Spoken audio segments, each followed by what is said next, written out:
দেখো বন্ধুরা, কচুরলতিটা করব বলে পেঁয়াজ টমেটোটা দিয়ে দিয়েছি।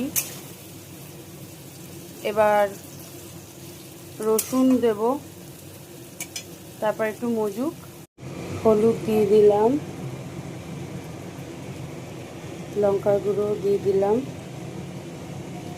নুন দিয়ে দিয়েছি। গ্যাসটাকে একটু বাড়িয়ে দিলাম। আজকে কচুরলতিতে চিংড়ি মাছ দেবো না, চিংড়ি মাছ আজকে আর নেই, আর বাজার যাওয়াও হয়নি, শুধু কচুরলতিই করব।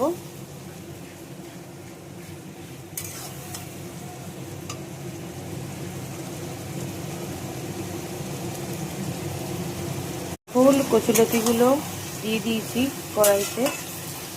এবার ভালো করে একটু নাড়িয়ে নেব, নাড়িয়ে আস্তে করে দেব। বেশিক্ষণ সময় লাগবে না, কারণ অলরেডি একটু ভাপিয়ে নিয়েছি।